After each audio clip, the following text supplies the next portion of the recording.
From Acapulco, Mexico, this is Anarchast.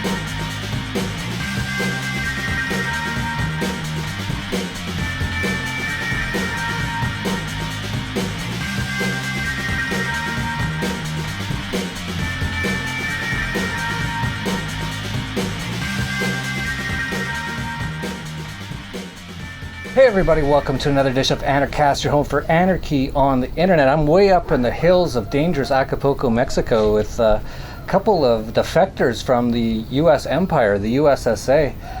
Their names are, we want to keep them a little bit private because they are actually sort of on the run from the completely tyrannical U.S. government for trying to help people with their health in the U.S., which is completely illegal. And it's John and Lilly. And we're going to talk about how they escaped from the U.S., crossed the border into Mexico with only $50 in their pocket.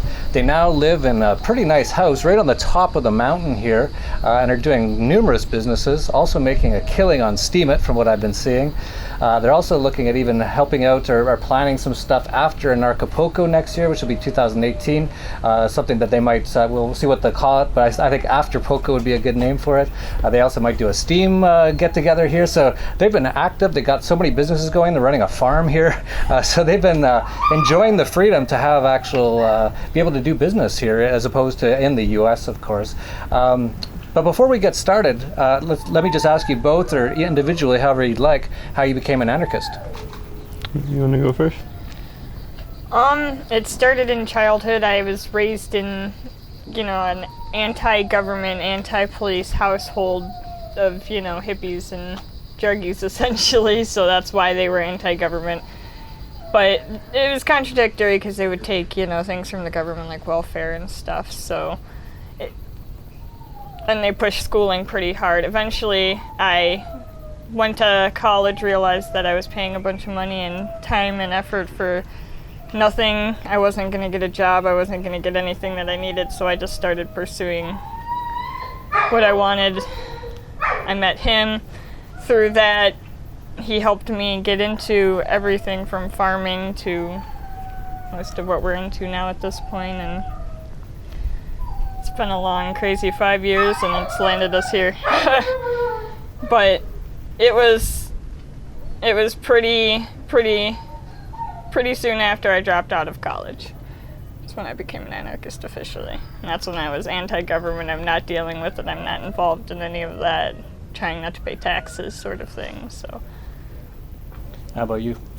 I was pretty libertarian most of my childhood, kind of a libertarian upbringing. I had a lot more freedom in my childhood than seemingly most people do nowadays, which is one of the things I'm most thankful for about my childhood. I just had the freedom to make my own mistakes and explore the world as fast or slow as I wanted, which seemed to be faster than most of my peers.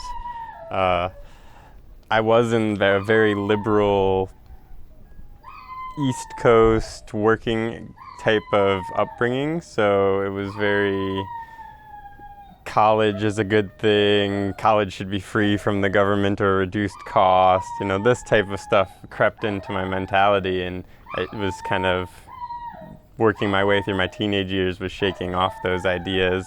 And then at the age of 19 I was sent to prison for the first time for growing a plant, essentially, but they called it manufacturing a controlled dangerous substance.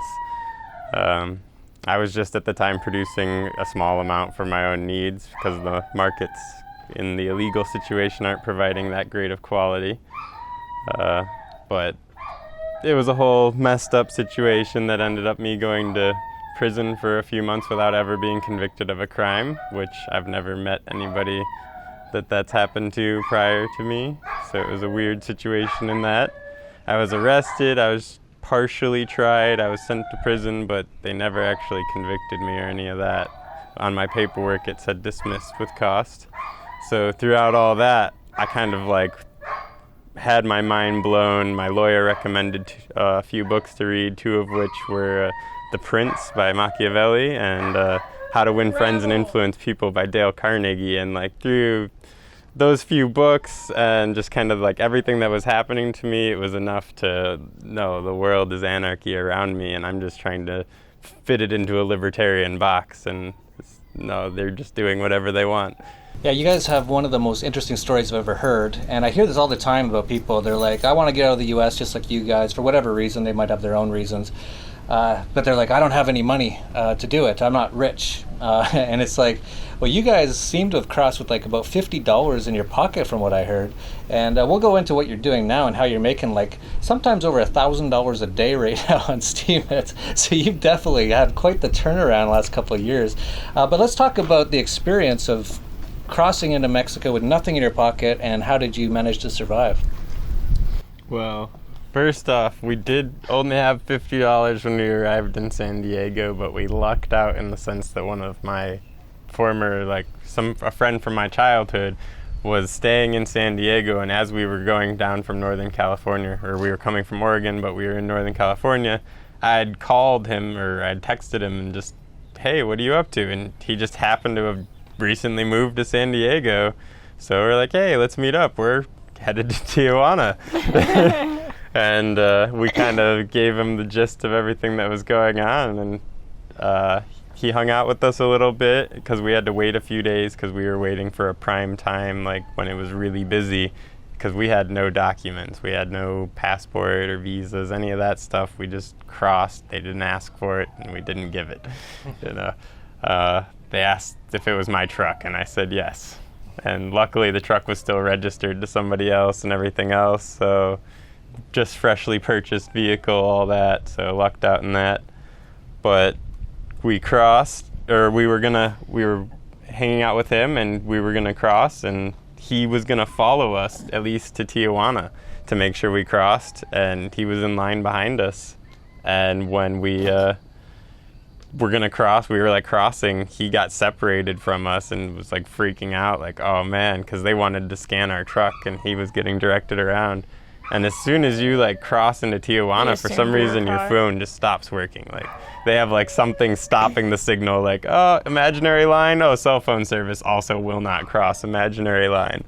So it was instant cutoff of our cell phone service, so we could not contact him in any way.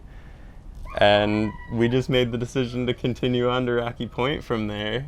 And then get Wi-Fi and let everybody know that we weren't in jail, because that was pretty much what would have happened. And that's what he thought had happened. He was contacting lawyers. And fortunately, we made it to Rocky Point with like about $20 left. We went to a coffee cyber cafe place and bought a smoothie to use their internet. And from there found out that our friend that had crossed had went back and was like contacting everybody, like thinking we were arrested, and we're like, no, we made it, we're fine. And he's like, okay, I'm packing all my stuff and coming with you. Can we meet up, or are you too far? It's no big deal, I'm coming no matter what. And it's like, yeah, we could hang here for another day-ish and you could totally be met up with us. And this was in like the scary Sonoran desert, supposedly, but there was nobody around. Yeah, we were camping in seemingly abandoned salt flats for making sea salt and stuff. It was just crazy, the middle of the Sonora desert. And our friend met up with us and financed the rest of the way, and our first 2-3 months here and first month's rent on this. We owe him greatly for all of that, but ever since it was just make it or break. That's great. And so how was the rest of the drive down, and what happened when you got here in Acapulco? The rest of the drive down was, crazy. It was very windy. It was nice in the fact that we were camping on the side of the road with no issues for the most part, except for kind of issues one night from cops, but it was really just them seeing what the hell was going on. Oh, it's gringos. Okay. Day 2, we almost got the truck smashed by a train. We did that. some Mexicans rescued us in an ambulance. They like They helped could have push the driven truck off off the with truck, me. and They could have driven off that was with just me. middle of the Sonora Desert. Got the truck stuck on some railroad tracks, and Mexicans showed up, and they're like, "Oh, it'd be hours before any trains could possibly come. They only come early in the morning and late at night." And we're like, "Oh, okay, but still want to get this thing off as soon as possible." Our dog's still in the truck, and everything we own He at the was time is in howling the truck. similar to how he is right now, but Yeah, so we get the thing off and wave goodbye to him. We calm ourselves for a few minutes and get on the road, and in the distance it's a light, and I'm just like, is that a train? No way that's a train. Driving down the road, sure enough, that's a train. They would have been there in, 5-10 minutes, and the Mexicans in the ambulance stopped farther ahead on the road just to make sure we got out of there, and they're like, we passed them just like, oh man, and they're like, yay! it's amazing how many Mexicans they can fit in a van. And further on, we ended up getting stuck in a similar situation, but it was like they had just kept paving the road, and we had to end up like getting off the road, and it was like on the frame of our vehicle, so there was no getting out of that without pushing or lifting the vehicle off or whatever. That time a semi rescued us in the middle of the night. The whole way though, you're just camping wherever, it got too dark to really see the obstacles on the road, and just pull off and camp somewhere, cook some meals, drink some tequila or whatever, because we were celebrating the Mexican way of Being free. tequila, booze. Yeah. After that first night when we realized we could just sleep on the side of the road and no one would stop and bug us, we're like, okay. And you guys used to live in Detroit, right? And you could sometimes compare Acapulco to Detroit a little bit, in sometimes in good ways, sometimes in bad ways. But what's your experience of being now? You've been in Acapulco over a year. What's your experience been like here? It still has certain qualities to it that really remind me of Detroit. Partially the entrepreneurial, not dependent on the government so much aspect. There's still people that do little business here to make shit happen. They Detroit hustle. has a phrase, Detroit hustles harder, and I think that would definitely apply to Acapulco, as in Acapulco hustles harder. And Detroit versus everybody as well. And, Acapulco's kind of got a reputation. And I found both places have a reputation, and both places are pretty... They're underdog cities in a lot of ways, I mean, I can walk around the city and not really worry about anybody bothering me by myself with money on me going, to the dentist or something, and it's just, nobody bugs you. They leave you alone. They keep their distance. They'll say hello. Yeah.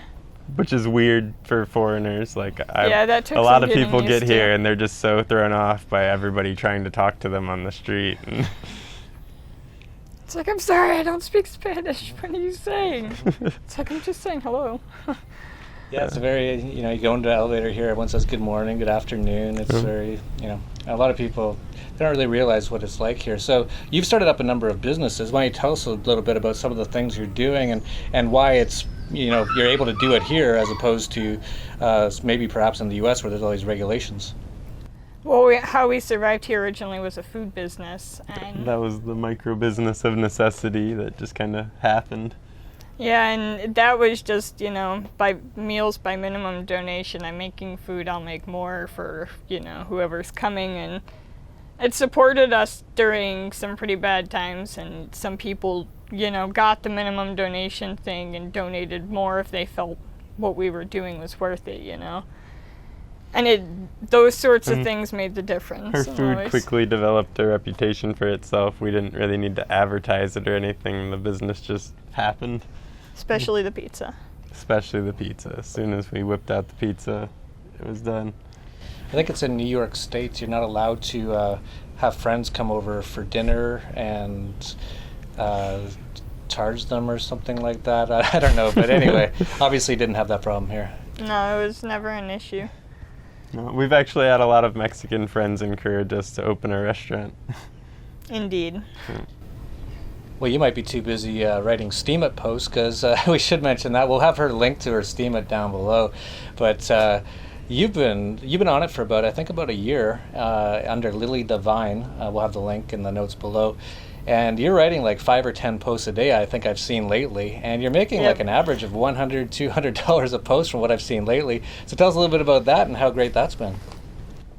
It's been interesting because it's always surprising as to what does well. It's not quite what you expect. The new cameras have helped quite a lot in all of that because we've been able to capture Acapulco and everything here. And Steam and the relationships we've developed through it have financed 3 brand new cameras for us to expand our blogging and photography.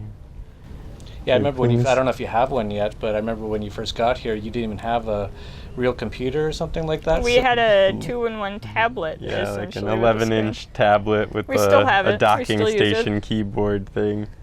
Yep, and we've gotten a laptop since then, but we still use it. It was like a $50 smartphone and the $10 a month plan from Walmart or whatever to get us started. That was our internet access for. Yeah, because you didn't have internet at all at the beginning, right? Are you getting it now from the Anarchist guys? Yeah, through the Guero Net or whatever. Yeah, we've had it since a couple months before Anarchapulco, which has been helpful.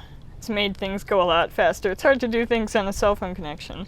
Yeah, so just so people know, there's a group of anarcho-capitalists here, one in particular, and he knows how to do internet over microwaves. And he can supply pretty much anyone who has a view of, like, that bay. Actually, no, he's got a few different locations. But if you have a view of the bay on either side, he can provide internet of up to like 100 megabit, which is really good, and it's not that expensive. So that's another sort of example of all the anarcho-capitalists here all starting their own business. I hear he's doing really well. He told me he signed up everyone on my street. Yeah, not even Telmex or Izzy or any of those places are really up here. And that's right. Yeah, you can't even get them. Even where I moved, and it was a huge help for me because I moved. And Telmex told me they're going to, because I do a lot of live video and stuff and a lot of video uploading, so I need a major connection. And Telmex was like, typical Mexican, yeah, no problem. It'll be installed before you even move in. We move in, it wasn't installed. And I was like I was using my cell phone, the 4G on Telcel, but I was doing so much data, it was costing like $2,000 a month for the internet, easy. Yeah. And they're like, next month they try to install it. They installed it so crappily that it was just people would cut the line because it was going through their yard and stuff. And eventually we paid someone to kind of like hijack the Telmex and run the line up, but even that started to break. And finally the anarcho-capitalist guys realized this was a serious problem for a lot of people who live up in the mountains. They can't get good internet access, so they've been doing a good business doing that. So what are some of the businesses you guys have been doing up here? The glass blowing. We're in the process blowing. of starting a farm. We've done a bit of an Airbnb thing, like our rooms have been rented out for the most part since right before this last Anarchapulco. We do occasionally do the restaurant thing still, where I cater. It's been backburnered lately, but that was several times a week thing. We were holding restaurant dinners here. Working on doing the kombucha thing since I've been brewing that and getting that going. I'm working on getting customers. I have a few people interested, and it's all little micro things that are, little things here and there that are all going to come together. And yeah, we're now in the process of, we just purchased the 1991, I believe, Volkswagen Bug for her that we're going to turn into the Vinemobile, which is going to eventually be an electric-powered car, because one of our micro businesses is we've gotten to eWaste recycling. So we're taking old laptop batteries, we're taking the lithium cells out of them, and we're making battery packs for her electric vehicle, and then in the future my electric vehicle, and then hopefully a whole fleet of electric vehicles, and all with stuff that would have been ripped apart for its raw materials in a rather inefficient fashion. So that's great. I know that we have Anarchapulco coming up again, and it'll be our 4th one, February of 2018, and it's just expanded into so many different things. For I guess 4 days beforehand, Nathan Freeman wants to have like a health, ayahuasca, San Pedro, all kinds of meditation, all kind of fasting, all that sort of stuff, sort of like a health sort of a thing. Of course, I have the Dollar Vigilante thing, which will probably be the day before Anarchapulco. Then we have 4 days of Anarchapulco, the last one being Cryptopulco, which is all cryptocurrencies and blockchain. And then afterwards, we have lots of people. We have usually Luke Radowski of We Are Change with his thing. We have Dana Martin with her family camp, her unschooling and family camp. All kinds of stuff afterwards. But you guys were even discussing, and you just posted on Steam it recently, that you're thinking about having like what you call it is forking Anarchapulco and doing something afterwards, which is a lot more sort of casual, a lot more sort of organic. Why don't you talk about a little bit of what you have in mind? Well, the whole structure in general will be less formal and more organic, but we were planning on having some sort of anchor event, be it 1 to 3 days, that will happen shortly after Anarchapulco, and that'll be when most of the action is. But the whole event itself will be a month, so other people could, hey, I want to throw a 1-2 day event doing this, and they can just plug it into our event, because our event isn't necessarily a top-down structure where anybody is pushing one idea. It's whatever people want to make it. So if you want to put in a bunch of work and you think people are going to be receptive to your ideas from an anarchist perspective, then come put the work in. But it's basically just going to start a whole discussion and be a big discussion of a bunch of people that want to be involved in changing the world and changing Acapulco in whatever ways that may be. They're already going to be here for Anarchapulco. They have needs themselves for what they want to get out of this experience and out of the city and everything. It's, we're giving them the opportunity to sculpt that themselves. Yeah, we want join the discussion. We want there to kind of be a marketplace of ideas within the conference, not even just like the conference itself is competing in a market, but we want there to be a market within the conference and the structure to almost lean more towards a market-like structure and more agoristic activities and lend towards even more people selling things and doing entrepreneurial things. So, yeah, that's great. That's perfect. And I know a lot of people come down. They think about possibly moving here, and we have so many, as you know, like every year. More and more. Yeah, it seems like every year, 10 or 15% of the entire conference just stays after the conference. But a lot of people are, like, where can I live? What can I do? And they want to kind of be more hands-on, spend a bit more time here, and in something a little bit more informal, not just like a conference, but something where they could just hang around with like-minded people for a while. So that sounds like something that a lot of people would be quite interested in. So we'll see what happens with that. We're still a number of months away. What is it? I can't do it in my head because I went to government indoctrination camps, but it's about 8 months from now, 7 or 8 months until Anarchapulco. But we'll see if we can coordinate and have it all so people can find that stuff. If they can't, where should people follow you to find out more information as it comes out? I guess Steam would probably be the best Steam place. is where we're going to pretty much publish all the information. We have a lot of discussions going with different people like Amanda Rashwitz and stuff already, and they'll be posting their own thoughts and feelings on the subject, and we'll be Facebook as sharing well, that. but Steam it will definitely be the more reliable medium for us in the future. Anything we find on it will re-Steam, basically.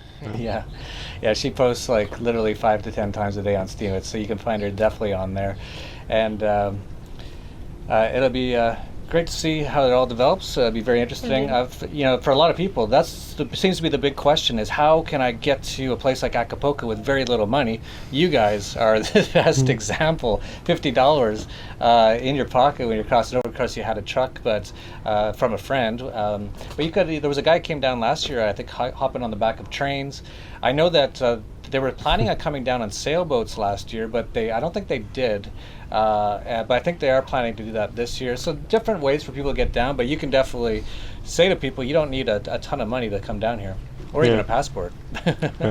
It's definitely cheaper if you have a passport. Like, I'm pretty sure you can catch a flight from Tijuana to Acapulco for around $100 or something. So yeah, that's right. They now actually have a really good thing in Tijuana to San Diego, where you can go to the San Diego airport and just walk across and then go to Tijuana. There's a direct flight to Acapulco from there, and it's quite cheap. And yeah, you need a passport to do that. But you can cross for people out there who don't have a passport, don't want a passport, or maybe even can't get a passport if they have problems with the U.S. government or whatever like that. You can cross over in Tijuana. I think many of the other crossings, and they very rarely ask for a passport. Definitely go for a busier time on one of the busier crossings. It does matter where you go and around what time and how busy they are. The busier they are, the more likely they are to tell you to go. But So if there's nothing. Friday night around 8 in the evening, coming from San Diego into Tijuana, there's literally thousands. Put yourself in the mindset In a of sea of that cars. border employee. Just they don't want there to be a problem. Go. Go. Yeah. So that's good. We were asked like 4 questions crossing the border. Where are you going? What's the stuff? How long are you gonna be here? Whose truck is it? And I guess one of the questions wasn't, do you have a passport? Nope. I remember I crossed over once, and I needed the stamp in my passport for something I was doing business related, or buying some real estate or something. I just needed to show I was in Mexico at the time.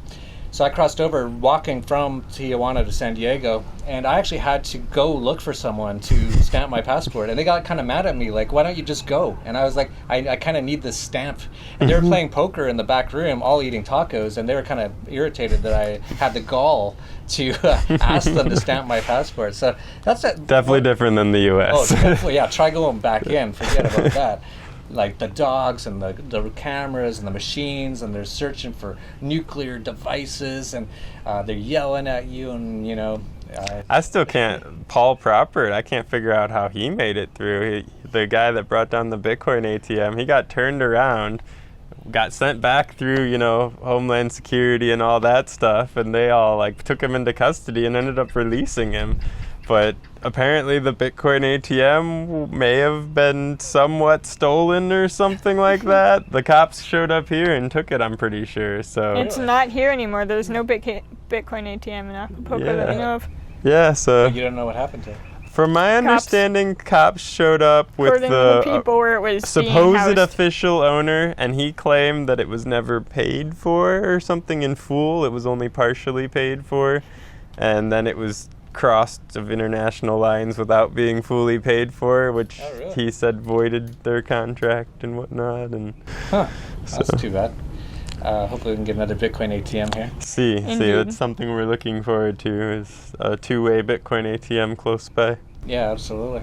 So we've got your Steemit info. Is there anything else you guys wanted to mention while I have you on that we haven't talked about yet? We're got a glass empire starting, both in the personal artistry, and we're supposedly starting a glass mass producing of cheaper pipes and stuff like that here with a Mexican businessman. So hopefully employing many Mexicans in that process. Starting one of our more large scale businesses. Look forward to more content from us. We've been scaling up the farm. We've been cleaning things up. We're scaling up to the blogging. Point. Scaling up everything. Look for more in all regards from us. Yep. That's great. Lots to come. That's great. Yeah, so you guys are quite the story, coming down with $50 in your pocket. Now you got all these businesses you're doing. You're making great money on Steemit. Have this great house for less than $300 a month in rent. And yeah, so I should point that out as well. A lot of people ask about rent prices. So this isn't the nicest area in Acapulco. And in fact, I didn't even know this area existed. It's not so much that it's not the nicest. It's just that it's new. Area. It's developing. That's the thing about the hills in Acapulco, is they're like the newer parts in development. This one in particular has some weird government corruption story behind it. Yeah. The politicians were trying to develop it with an American corporation. The press blew their whole plans up. The public got wind, Then 6 years ago, they allowed individuals to buy the lots here and start developing it. And so that's what you're seeing now, is day by day people putting another brick on their house. And I don't know if you saw it on the way up. You passed a castle, and a taxi driver's literally building his castle. Yeah, we can point it out. You can see it from here.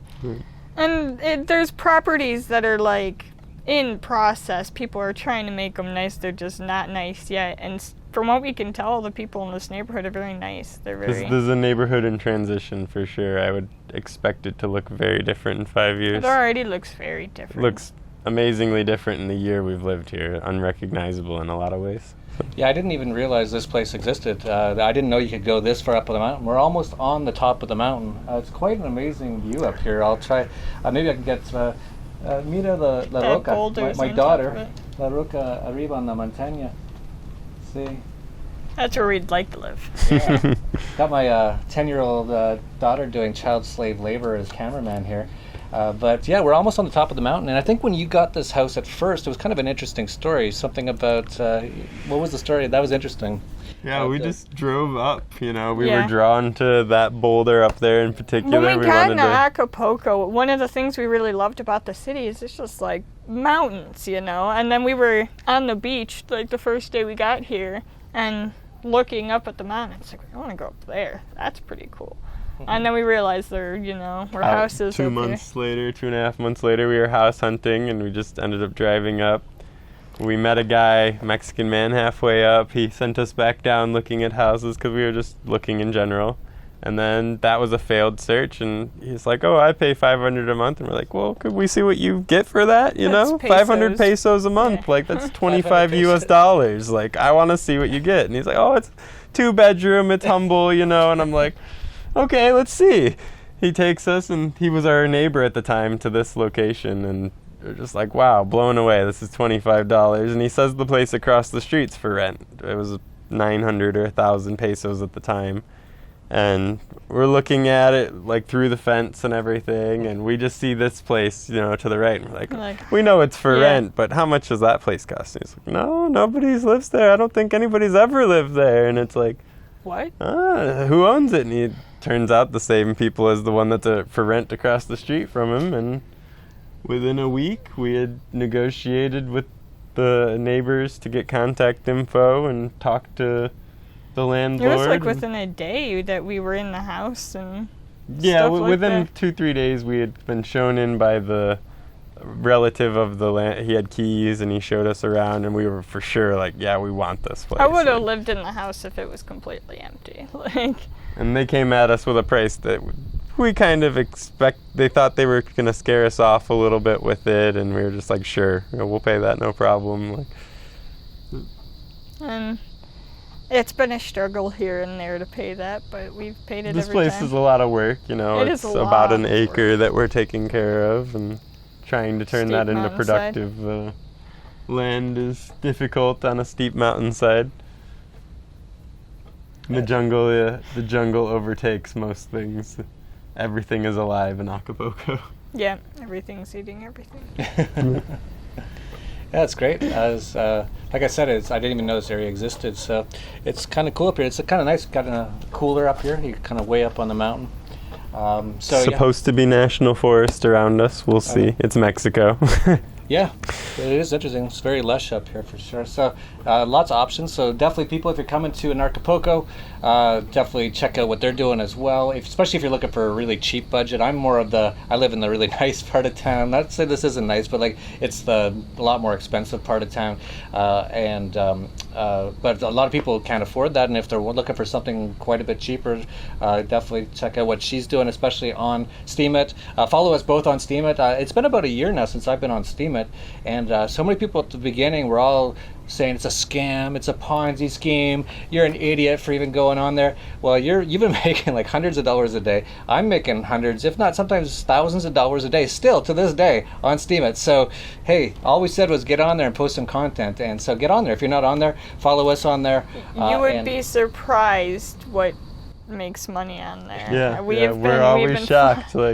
I'll spend an hour, 2 hours writing a post, and then I'll post pictures, in a separate post to highlight that post, and those pictures will make almost double, and it's yeah, you'll make a meme, and that'll make more than a post you spent hours on. So just get on there and start producing. Yeah, I've been producing content for decades on the internet, and yeah, you never know. I've worked. I'll work for like a month on one particular post. I'm like, this is going to be huge. Post it. It's like crickets. And then you're writing one day, and you're like, oh, whatever. I remember there was once the police were kind of fired from Acapulco. This was a couple of years ago, and I didn't think it was too big of a deal. I posted it, 100,000 likes, and I was like, I didn't think anything of it. I was like, hey, there's no cops in Acapulco. Haha, this is great. It's actually way better. Enter 100,000 likes. So yeah, you never know. We found that post like that where you just kind of sit down, write it, and post it out. Their grammar errors and all. People are like, life. Yep. Yeah, it's and on Steemit you can make a lot of money doing. I've seen you post. Here's what I had for dinner, $150, not bad. I've done breakfast, lunch, and dinner all in one day. And oh hi, I made this baked good too. So get on there for sure. That's one great way. And a lot of people who are on Steam are coming to Anarchapulco and maybe come to your event afterwards as well. That was part of the logic in having some sort of Steemfest sort of thing We're planning on forking Anarchapulco and Steemfest because this will be the second year Steemfest have been thrown in Europe, and we think it's time that a large Steam event has been thrown in the American continent. And I was honestly surprised at how many people I ran into, and they're like, "Hi, I'm this person on Steam," and I'm like, yeah, last Anarchapulco okay. had quite a few Steam personalities. So it was definitely like, we have to get these people together, and we have support, you know. We have people like T-Hope Air and Yeah, and it is Steam. funny they only have the Steemfest so far in Europe. There's a lot of steamers over here on this side of the... I think that it's always been more Americans on Steam or like Koreans. I don't think Europe's ever been the dominant presence, so it's interesting that 2 years in a row Europe's been the location. So I think it's just those people are willing to put in the work, so time for us to put in the work. Yeah, no, I think the guys who first started Steemfest are just from Europe, so they're like, let's do it where we live. But makes sense to fork that and fork Anarchapulco. Fork away. This is the crypto era. I'm definitely not going to use Agorism, anarcho-capitalism, that's why we give use the people more metaphor options, of forking, voluntary. you know, it makes a lot of sense. People understand what that sort of thing means and entails, and people are excited about it. They like the fact that we're using the forking term. Yeah, and I'm obviously not going to use government patent laws to say, this is Anarchapulco, you can't fork Anarchapulco. Obviously not. In fact, I support anything that anyone wants to do around here. I think it's great. There's even a group, Michael Nimitz, who was on an Anarchast. He's got a group called Anarchapulco 24/7, 365, and it's basically all people who live here, and they're trying to basically live the Anarchapulco life year-round. So tons of stuff. If you're coming down, definitely check out Lily's stuff. You don't go on Steam it as much, I guess you're behind the scenes. We write through the same account currently. I intend to get on it in the future, but right now it's just easier for us to publish through the same account. Okay. So that's under Lily Divine at Steam It, and I'm on there, Dollar Vigilante and Jeff Berwick. I have my own personal account now if you want to check it out. Put a lot of daily dog walking stuff on there, which I make $500 a day walking my dog. It's pretty good. Pretty happy about that. So yeah, if you like this video, please like, subscribe, share down below, and that's it for Anarchast, your hope for anarchy on the internet. Peace, love, and anarchy.